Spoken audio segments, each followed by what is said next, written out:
tous, bienvenue dans ma nouvelle vidéo YouTube, j'espère que vous allez bien. Aujourd'hui je vous retrouve pour un make-up du teint. Je vais vous montrer comment j'ai réalisé ce teint et vous montrer toutes mes petites astuces make-up. J'espère que cette vidéo va te plaire et je te laisse avec la suite. Première étape de mon teint et sûrement l'étape la plus importante, c'est la crème hydratante. Déjà d'une part c'est important de mettre de la crème hydratante parce que le maquillage n'est pas forcément bon pour la peau. Voilà, il y a quand même beaucoup de produits chimiques, ça crée des petits boutons parfois parce que ça bouge les pores. Mais la crème hydratante ne va pas que soigner votre peau, elle va aussi améliorer l'aspect de votre peau. Du coup votre maquillage paraîtra plus joli. Comme vous voyez je vais vraiment en appliquer pas mal parce que vu que je mets beaucoup de make-up, voilà, j'ai vraiment pas envie que ma peau s'abîme, déjà que bon bah voilà, j'ai pas la peau la plus parfaite du monde. Alors voilà, j'évite vraiment qu'elle s'abîme et j'applique ma petite crème hydratante tous les matins avant de me maquiller la peau. Après avoir hydraté ma peau, je vais venir vaporiser un tout petit peu de Fix Plus 2 chez MAC sur l'ensemble de mon visage pour tout simplement rafraîchir mon teint avant le make-up. Je laisse la brume sécher quelques instants sur ma peau. Maintenant je vais passer aux bases et les bases c'est super important parce que ça va venir prolonger la durée de votre make-up. Moi personnellement j'aime en combiner deux, j'aime en combiner une sur ma zone T, ça va être celle-ci, c'est la The Professional de chez Benefit. C'est une petite base en fait un petit peu comme une petite pâte siliconée que je viens appliquer sur ma zone T, donc mes joues, mon menton, mon nez et au milieu de mes sourcils. C'est une base qui va m'aider à lisser mon grain de peau, combler les pores, matifier légèrement. Et sur l'ensemble de mon visage je vais utiliser la Hangover X de chez Too Faced. Elle va vraiment venir donner un coup d'éclat à mon teint, donc c'est par elle que je vais commencer. Et donc celle-ci, comme je vous l'ai dit, je l'applique sur l'ensemble de mon visage.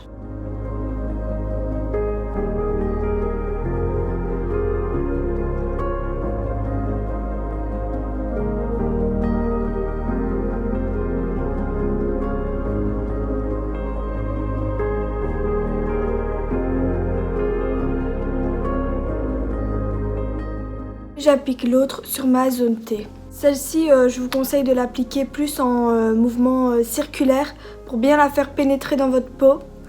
Donc voilà, ça ressemble à ça, c'est vraiment comme une petite pâte. L'autre, elle faisait plus texture crème.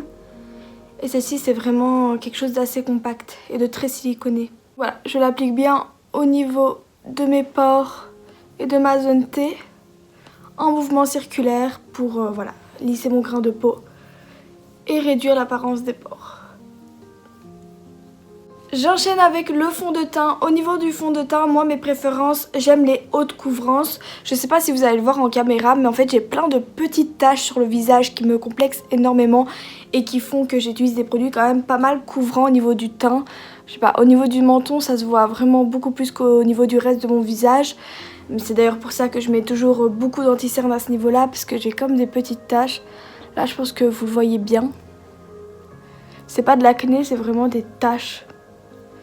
Et bah ça me complexe quand même pas mal. Le fond de teint que j'aime beaucoup ces temps-ci, c'est le Bond to Glow de chez NYX que j'ai en teinte Vanilla. C'est vraiment un super bon fond de teint. Pour l'appliquer, j'utilise toujours une éponge de teint. Donc celle-ci c'est de la marque Beauty Blender. Vous pouvez utiliser celle que vous voulez tant que c'est une éponge et que vous l'humidifiez. C'est super important d'humidifier ces éponges de teint. C'est ce qui va rendre un effet beaucoup plus naturel. Et moi, ma petite astuce que je fais sur mon teint, c'est que je viens vaporiser quelques sprays du Fix Plus de chez MAC sur mon éponge. Comme ça, l'éponge est absorbée de Fix Plus et mon fond de teint va se mélanger à ce produit-ci et ça va venir améliorer la tenue du fond de teint. Et je viens tapoter la matière sur ma peau. Je fais bien des mouvements de tapotage pour optimiser la couvrance du fond de teint et qu'il soit le plus couvrant possible. Et franchement ce fond de teint, vous voyez, les images parlent d'elles-mêmes. En fait ce que j'aime chez ce fond de teint, c'est sa haute couvrance. Voilà, carrément il me cache toutes mes taches, c'est parfait. Et en plus de ça, il a un effet pas du tout plâtre sur la peau. Il lisse pas mal le grain de peau. Franchement, c'est un super bon fond de teint. Pour l'anti-cerne, mon petit chouchou du moment, c'est le Infaillible More Than Concealer que j'ai en teinte 324 avoine, donc il se présente comme ça. Chez un anti-cerne, moi j'aime la haute couvrance, encore une fois, comme le fond de teint. J'aime bien l'appliquer déjà sur ma cerne, donc j'applique mon concealer sur ma cerne. Et j'aime bien le remonter jusqu'à l'arête de mon nez. Parce que je suis aussi complexée de mon nez. Voilà, j'aime le remonter jusqu'à l'arête du nez. Pourquoi? Parce qu'une fois que les deux côtés seront faits, je trouve que ça affine un petit peu le nez d'appliquer le concealer jusqu'à l'arête du nez. Donc voilà, je viens l'appliquer comme ça. Je remplis bien ma cerne. Et voilà, je remplis pour bien en mettre partout. Et une fois de plus, je viens humidifier mon éponge pour prolonger la tenue de mon anti-cerne. Et toujours en tapotant la matière, toujours pour optimiser la couvrance et bien appliquer le produit.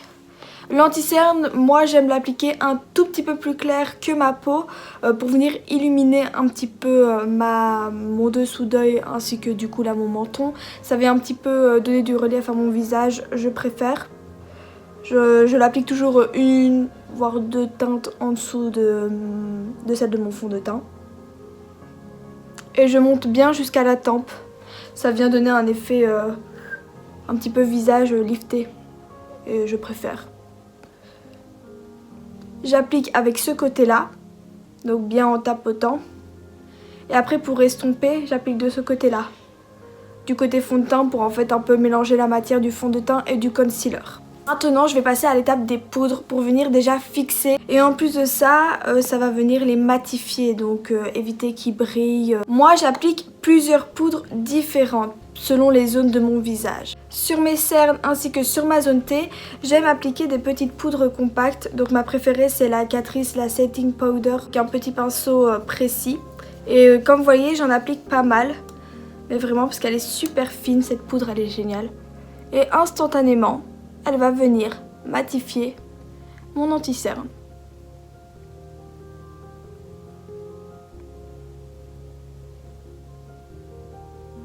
Au niveau ici de mes pores, de la peau, je vais venir appliquer la matière en mouvement circulaire comme la base pour venir mieux faire pénétrer la poudre du coup dans les pores et ça va vraiment venir me lisser mon grain de peau. Sur l'ensemble de mon teint, je viens appliquer une nouvelle poudre. Je me suffis d'une petite poudre libre, toujours transparente, je n'ajoute pas de couleur. Donc voilà, celle-ci c'est la Lock It de Kat Von D. Juste me permettre de matifier, de fixer mon teint, mais sans rajouter de matière, d'aspect matière on va dire. Donc voilà, j'applique plus ou moins une quantité comme ça dans le bouchon. Avec un gros pinceau fluffy, je vais l'appliquer sur l'ensemble de mon visage. Faites attention, c'est de la poudre libre, hein, donc ça vole, je vous préviens.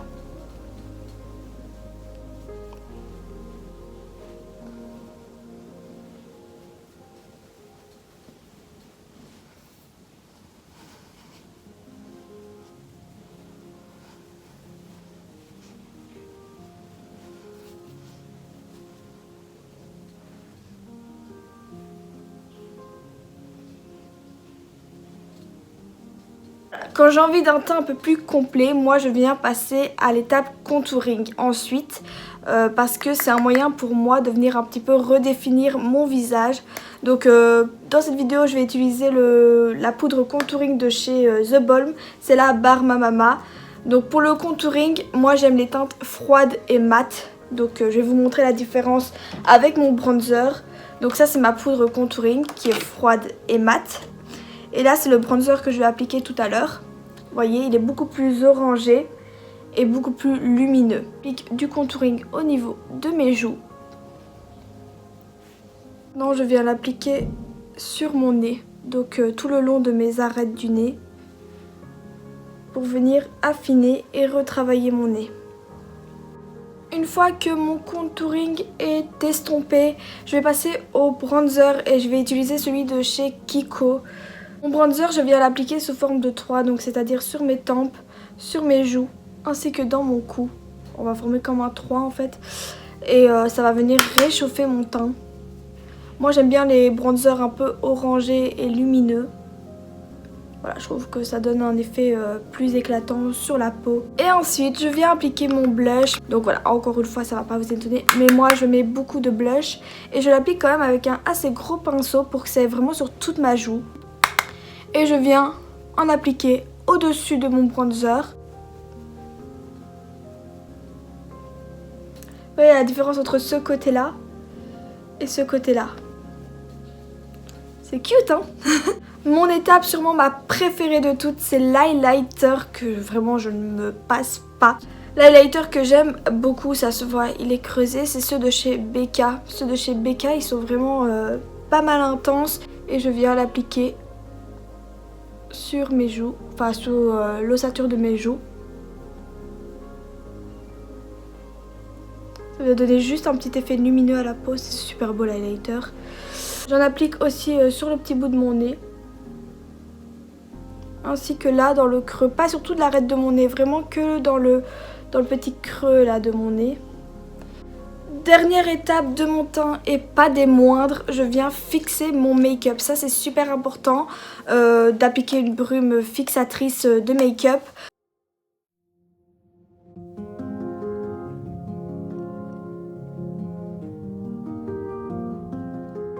Donc voilà, le make-up est maintenant terminé. J'espère que cette vidéo t'a plu. Si c'est le cas, n'hésite pas à me mettre un petit like. Abonne-toi à ma chaîne pour suivre toute l'actualité de mes vidéos. Je vous fais plein de gros bisous et à bientôt pour une prochaine vidéo.